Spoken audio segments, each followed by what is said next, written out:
Yes. Yeah.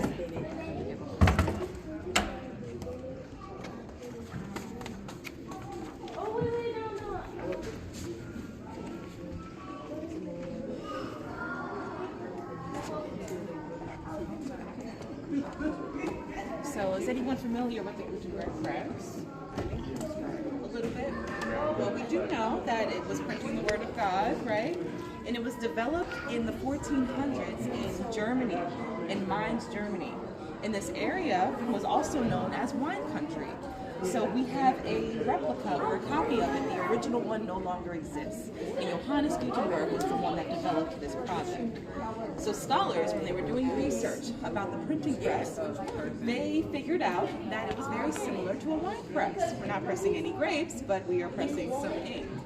So we have a spiral screw. It goes all the way down to this platen. The platen is one of the most important parts of the whole process. The platen goes up and down, and we move it by moving the leather back and forth. Yes, and this is our metal plate here. This is where the foundational work takes place. It was very tedious work. Luckily, we already have the letters arranged for us. But in the 1400s, it took 8 hours to form sentences in the entire page using movable type pieces. Would you like to have a feel? Pass it around, take a look at the letters. Imagine sitting there for 8 hours just forming the letters.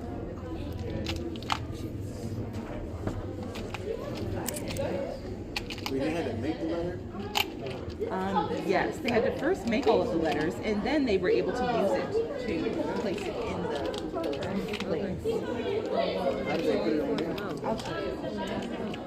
All right.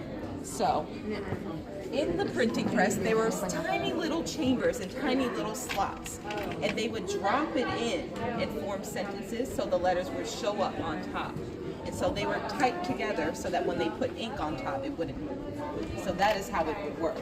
8 hours just for one page. That was a huge step in the right direction because prior to movable typepieces, printers would have to carve in the letters using a slab, and that took 3 months and not 8 hours. So I'll take hours over months any day. But it was still a long time, to say the least, right? Now we have the letters that they developed, but they also had to figure out what kind of ink should we use. A scribe that would handwrite the Bible before the printing press was a thing would take 3 years to handwrite the Bible. Yes, 3 years. And thin and watery ink on paper, which was good, but it wasn't transferring anywhere. We need to think about how